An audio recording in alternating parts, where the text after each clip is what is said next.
It is the longest man-made structure on Earth. A limestone dragon that stretches over 13,000 miles, crossing deserts, grasslands, and jagged peaks. But the Great Wall of China was not built with stone alone. It was built with the blood, sweat, and tears of an entire civilization. Behind these silent stones lies a story of absolute power and ultimate sacrifice.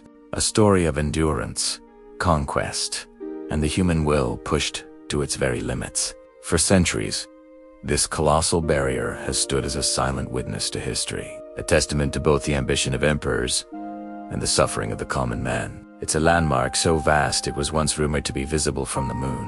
While that's a myth, the truth of its creation is even more staggering. So, join us as we journey back in time to peel back the layers of mortar and myth and uncover the epic tale of the stone dragon's shadow. Over 2,000 years ago, the first emperor of China, Qin Shi Huang, had a vision: a unified empire. After centuries of conflict known as the Warring States period, he had finally conquered his rivals and forged a single nation under his rule.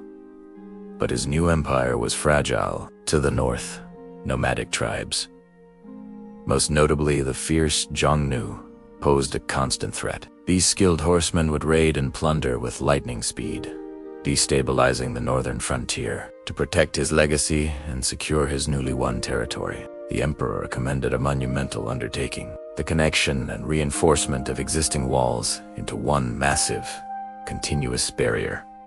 This was more than just a defensive structure. It was a bold statement to the entire world. It declared that the Middle Kingdom, the center of civilization, was impenetrable.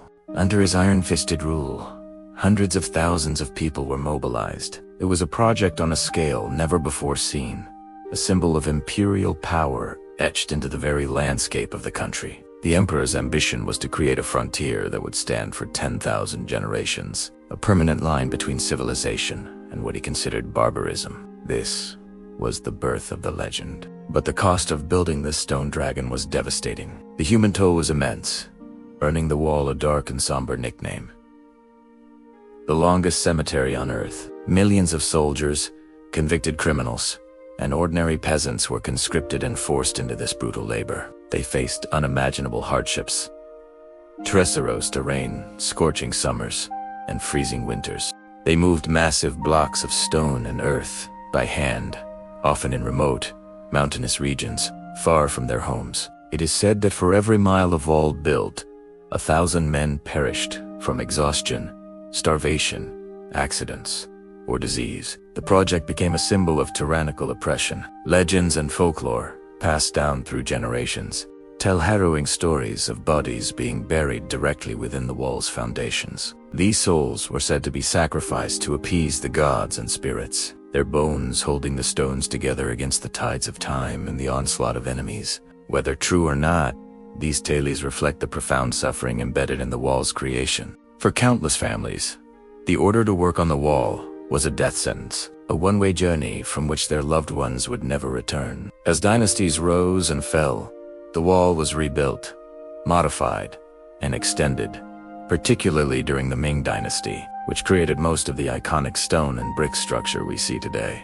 The watchtowers, spaced within sight of one another, formed a sophisticated communication system, using smoke signals by day and fire by night. Guards could transmit messages of an approaching army across hundreds of miles in just a few hours. The wall was a complete military defense system, with fortresses, barracks, and command posts integrated along its length.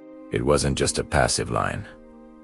It was an active artery of the empire's defense, pulsing with soldiers and information. Yet, despite its grandeur, the wall was not infallible. In the 13th century, Genghis Khan and his Mongol hordes famously breached it, not by force, but by simply going around it, proving that even the greatest physical barriers can be outmaneuvered. Later, in the 17th century, the wall was opened from within by a traitorous general, allowing the Manchu to sweep in and establish the Qing dynasty, the last imperial dynasty of China. These events show that a wall is only as strong as the people who defend it.